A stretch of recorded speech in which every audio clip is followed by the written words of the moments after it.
வருஷம்னு நினைக்கிறேன்.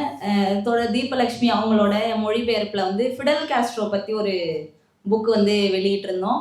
அதுக்கு முன்னாடி வந்து சே குவாராவ பத்தின ஒரு மிக முக்கியமான நூல் அது. அது வந்து ஒரு 2 பாகங்களா அந்த நூல வந்து வெளியிட்டிருந்தோம். தொடர்ந்து தோழர் தீபலட்சுமி தோழரோட பல இடங்கள்ல சந்திக்கிறதே ரொம்ப மகிழ்ச்சி.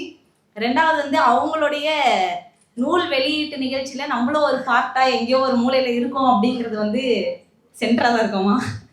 அது வந்து உண்மையிலேயே ரொம்ப மகிழ்ச்சிக்குரிய ஒரு விஷயமா தான் இருந்துட்டு இருக்கு. தொடர்ந்து கியூபா, அதே மாதிரி ஃபிடல் காஸ்ட்ரோ, சே குவாரா இவங்களுடைய தியாகங்கள், இவங்க செஞ்ச பங்களிப்பு, இதையெல்லாம் வந்து நமக்கு பதிவு செய்யறது அப்படிங்கிறது ரொம்ப அவசியம். இன்னைக்கு கூட நான் வந்து சில தோழர்களோட பேசிட்டு இருந்தேன். அப்ப அவங்களுமே என்கிட்ட பேசின விஷயங்கள் என்ன இருந்ததுன்னா, எல்லாமே வந்து ஒரு ரைட்வர்ட் ஷிஃப்ட் நோக்கி போயிட்டு இருக்கும்போது, எல்லாமே வந்து ஒரு வலதுசாரி சித்தாந்தத்தை நோக்கி போயிட்டு இருக்கும்போது, நீங்க ஏன் லெஃப்ட்ட நம்புறீங்க? நீங்க ஏன் வந்து சோஷியலிசம் ஆல்டர்னேட்டிவ்னு சொல்றீங்க? அப்படிங்கிற கேள்வி வந்து நம்மள நோக்கி வச்சுக்கிட்டே இருக்கும்போது, அதுக்கு நம்ம வந்து பதிலடிக்கு குடுக்கக்கூடிய ஒரு இடமா தான் நமக்கு வந்து கியூபா என்னைக்குமே வந்து திகழ்ந்துட்டு இருக்கு அப்படின்றத நம்ம பார்க்க முடியும். ஏன்னா கியூபா வந்து நமக்கு கோவிட்ல தெரியும். எல்லாருமே தத்தளிச்சுட்டு இருந்தப்போ, கியூபா தான் தன்னுடைய மருத்துவர்கள அனுப்பி, பல நாட்டுல இருக்கக்கூடிய உயிர்கள காப்பாத்தக்கூடிய ஒரு வேலைய செஞ்சாங்க.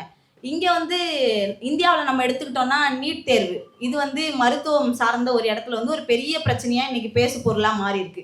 இப்ப டெல்லி உள்ளிட்டு வந்து பார்த்தீங்கன்னா, காக்ரோச் ஜனதா பார்ட்டி, சிஜேபி வந்து தொடர்ந்து போராட்டம் நடத்திட்டு இருக்காங்க. ஹங்கர் ஸ்ட்ரைக்ல இருக்கிறாங்க.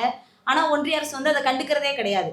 அப்படி இருக்கும்போது, இங்க வந்து பார்த்தோம்னா, எல்லாரும் மருத்துவர்கள் ஆயிட்டா என்ன பண்றது? அந்த மாதிரியான ஒரு விஷயம் இருக்குது. ஆனா, கியூபா அத பத்தி கவலைப்படல. அவங்க நாட்டுல எல்லாருமே மருத்துவர்கள் ஆயிட்டா என்ன பிரச்சனை? எந்த பிரச்சனையுமே கிடையாது. இல்லையா?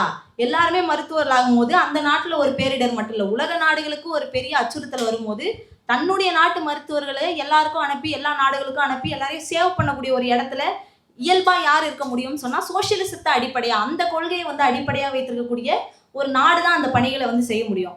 அப்படியான ஒரு நாடா வந்து கியூபா திகழ்ந்திருக்கிறது. அதனுடைய அனுபவங்களை நம்ம எல்லாருமே தெரிஞ்சுக்கிறது அப்படிங்கிறது ரொம்ப அவசியம்.